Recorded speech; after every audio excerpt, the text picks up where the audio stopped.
ആകാശവാണി. നമസ്കാരം. പ്രത്യേക വാർത്താ ബുള്ളറ്റിൻ വായിക്കുന്നത് കരോൾ ത്രേസ്യാമ്മ അബ്രഹാം. വികസിത ഭാരതത്തിലേക്കുള്ള യാത്രയിൽ സാമ്പത്തിക അച്ചടക്കവും സുതാര്യതയും ഉറപ്പാക്കുന്നതിൽ CAGക്ക് നിർണായക പങ്കാണുള്ളതെന്ന് ഉപരാഷ്ട്രപതി CP രാധാകൃഷ്ണൻ.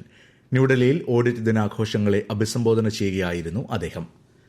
രാജ്യത്തിനു വേണ്ടി പ്രവർത്തിക്കാനും പുതിയ സംഭാവനകൾ നൽകാനുമുള്ള തോന്നൽ പ്രചോദനം നൽകുന്നതാണെന്ന് പ്രധാനമന്ത്രി നരേന്ദ്രമോദി. മുംബൈ അഹമ്മദാബാദ് അതിവേഗ റെയിൽ ഇടനാഴിയുടെ നിർമ്മാണ പുരോഗതി പ്രധാനമന്ത്രി അവലോകനം ചെയ്തു. നിയമസഭാ തെരഞ്ഞെടുപ്പ് പൂർത്തിയായ ബീഹാറിൽ പുതിയ സർക്കാർ രൂപീകരിക്കുന്നതിനുള്ള പ്രവർത്തനങ്ങൾ സജീവം. നാളെ ബീഹാർ മന്ത്രിസഭയുടെ അവസാന യോഗം ചേർന്ന് മന്ത്രിസഭ പിരിച്ചുവിടാൻ ശുപാർശ ചെയ്യുമെന്നാണ് സൂചന. നാളെ ചേരുന്ന JDU നിയമസഭാ കക്ഷി യോഗത്തിൽ പാർട്ടി അധ്യക്ഷൻ നിതീഷ് കുമാറിനെ നിയമസഭാ കക്ഷി നേതാവായി തെരഞ്ഞെടുക്കും. തദ്ദേശ തെരഞ്ഞെടുപ്പിൽ നിർമ്മിത ബുദ്ധി ഉപയോഗിച്ചുള്ള പ്രചാരണങ്ങൾക്ക് കർശന നിരീക്ഷണം ഏർപ്പെടുത്തിയതായി സംസ്ഥാന തെരഞ്ഞെടുപ്പ് കമ്മീഷണർ A. ഷാജഹാൻ. ആധുനിക സാങ്കേതിക വിദ്യകളിലൂടെ തെറ്റായ വിവരങ്ങൾ നിർമ്മിക്കുന്നതിനും തെരഞ്ഞെടുപ്പ് പ്രചാരണങ്ങളിൽ ഉപയോഗിക്കുന്നതിനുമെതിരെ ശക്തമായ നടപടിയുണ്ടാകും. തദ്ദേശ തെരഞ്ഞെടുപ്പിൽ ഈ മാസം 21 വരെ നാമനിർദ്ദേശ പത്രിക സമർപ്പിക്കാം. 1199 തദ്ദേശ സ്ഥാപനങ്ങളിലെ 23,576 വാർഡുകളിലേക്ക് അടുത്ത മാസം 9-നും 11-നും 2 ഘട്ടങ്ങളായാണ് വോട്ടെടുപ്പ്. വോട്ടെണ്ണൽ 13-ന് നടക്കും. തദ്ദേശ തെരഞ്ഞെടുപ്പിന്റെ പശ്ചാത്തലത്തിൽ സ്ഥാനാർത്ഥികൾക്കും രാഷ്ട്രീയ പാർട്ടികൾക്കും പെരുമാറ്റച്ചട്ടം കർശനമാക്കി. മതം, വംശം, ജാതി, സമുദായം തുടങ്ങിയവയുടെ പേരിൽ സംഘർഷമോ ഭിന്നതയോ ഉണ്ടാക്കുകയോ വോട്ട് ചോദിക്കുകയോ ചെയ്യരുത്.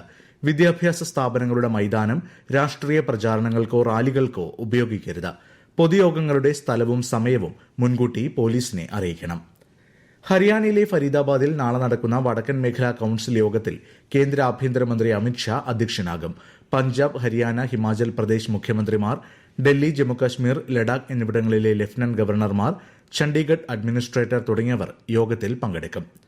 വിദേശകാര്യമന്ത്രി S. ജയശങ്കർ ഖത്തർ പ്രധാനമന്ത്രി മുഹമ്മദ് ബിൻ അബ്ദുൾ റഹ്മാൻ അൽ താനിയുമായി ദോഹയിൽ കൂടിക്കാഴ്ച നടത്തി. പശ്ചിമേഷ്യയിലെ സംഭവ വികാസങ്ങളെക്കുറിച്ചും വിവിധ പ്രാദേശിക ആഗോള വിഷയങ്ങളെക്കുറിച്ചും നേതാക്കൾ അഭിപ്രായങ്ങൾ പങ്കുവച്ചു. ജനാധിപത്യ വ്യവസ്ഥിതിയിൽ പത്രമാധ്യമങ്ങൾക്ക് പ്രധാന പങ്കുണ്ടെന്ന് കേന്ദ്രമന്ത്രി അശ്വിനി വൈഷ്ണവ്. ന്യൂഡൽഹിയിൽ ദേശീയ പത്രമാധ്യമ ദിനാഘോഷങ്ങളിൽ പങ്കെടുക്കുകയായിരുന്നു അദ്ദേഹം. ചുവപ്പുകോട്ട സ്ഫോടന കേസിൽ കശ്മീർ സ്വദേശി ആമിർ റഷീദ് അലി എന്നയാളെ ദേശീയ അന്വേഷണ ഏജൻസി അറസ്റ്റ് ചെയ്തു. ഡൽഹിയിൽ നിന്നാണ് ഇയാൾ പിടിയിലായത്.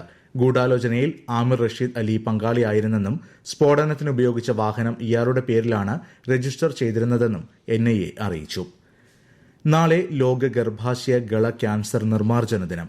ഗർഭാശയ ഗള ക്യാൻസർ നേരത്തെ കണ്ടെത്തി ചികിത്സിക്കുന്നതിന്റെ പ്രാധാന്യം ജനങ്ങളിൽ എത്തിക്കുകയാണ് ദിനാചരണത്തിന്റെ ലക്ഷ്യം. എല്ലാ ആരോഗ്യ കേന്ദ്രങ്ങളിലും നിശ്ചിത ദിവസങ്ങളിൽ ക്യാൻസർ പരിശോധനാ സൌകര്യം ലഭ്യമാണെന്നും ഈ സൌകര്യം ഏവരും ഉപയോഗപ്പെടുത്തണമെന്നും മന്ത്രി വീണ ജോർജ് പറഞ്ഞു. മണ്ഡല മകരവിളക്ക് തീർത്ഥാടനത്തിനായി ശബരിമല ക്ഷേത്രം നട തുറന്നു.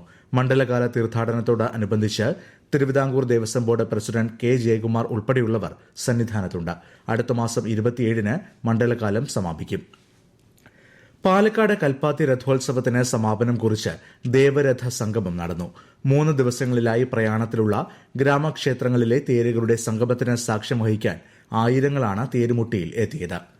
സംസ്ഥാനത്ത് ഒറ്റപ്പെട്ട ശക്തമായ മഴയ്ക്ക് സാധ്യതയെന്ന് കേന്ദ്ര കാലാവസ്ഥാ വകുപ്പ്.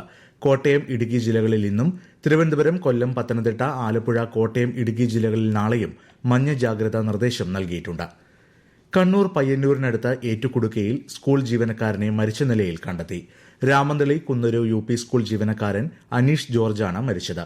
പയ്യന്നൂർ നഗരസഭയിലെ SIR ചുമതലയുള്ള BLO ആയിരുന്നു. കേന്ദ്ര ധനമന്ത്രി നിർമ്മല സീതാരാമൻ നിക്ഷേപ പദ്ധതി പ്രചരിപ്പിക്കുന്നതായി കാണിച്ച് സമൂഹമാധ്യമങ്ങളിൽ പ്രചരിക്കുന്ന വീഡിയോ വ്യാജമെന്ന് PIB വസ്തുതാ പരിശോധനാ യൂണിറ്റ്. വീഡിയോ നിർമ്മിത ബുദ്ധി ഉപയോഗിച്ച് സൃഷ്ടിച്ചതാണെന്നും സർക്കാർ അത്തരമൊരു പദ്ധതി അംഗീകരിച്ചിട്ടില്ലെന്നും പ്രസ് ഇൻഫർമേഷൻ ബ്യൂറോ അറിയിച്ചു. ഈ വർഷം ജനുവരി 1 മുതൽ ഈ മാസം പകുതി വരെ 1 ലക്ഷത്തിലേറെ അഫ്ഗാൻ പൌരന്മാരെ പാകിസ്ഥാൻ തടവിലാക്കിയതായി അഭയാർത്ഥി ക്ഷേമത്തിനായി പ്രവർത്തിക്കുന്ന UN agency UNHCR. Balochistan, Pak പഞ്ചാബിലെ അറ്റോക് മേഖലകളിൽ നിന്നാണ് കൂടുതൽ അറസ്റ്റ് രേഖപ്പെടുത്തിയത്. ദക്ഷിണാഫ്രിക്കയ്ക്കെതിരായ പുരുഷ ക്രിക്കറ്റ് ടെസ്റ്റ് പരമ്പരയിലെ ആദ്യ മത്സരത്തിൽ ഇന്ത്യയ്ക്ക് തോൽവി. കൊൽക്കത്തയിൽ നടന്ന മത്സരത്തിൽ 30 റണ്ണിനാണ് ഇന്ത്യ പരാജയപ്പെട്ടത്. സംസ്ഥാന ശാസ്ത്ര സാങ്കേതിക പരിസ്ഥിതി വകുപ്പിന്റെ മുൻ ഡയറക്ടർ പ്രൊഫസർ VK ദാമോദരന്റെ നിര്യാണത്തിൽ മുഖ്യമന്ത്രി പിണറായി വിജയൻ അനുശോചിച്ചു. ഊർജ്ജ സംരക്ഷണ ആസൂത്രണ രംഗങ്ങളിൽ അതുല്യ സംഭാവനകൾ നൽകിയ വ്യക്തിയാണ് പ്രൊഫസർ VK ദാമോദരനെന്ന് മുഖ്യമന്ത്രി പറഞ്ഞു. പ്രത്യേക വാർത്താ ബുള്ളറ്റിൻ കഴിഞ്ഞു. അടുത്ത വാർത്താ പ്രക്ഷേപണം നാളെ രാവിലെ 6:45.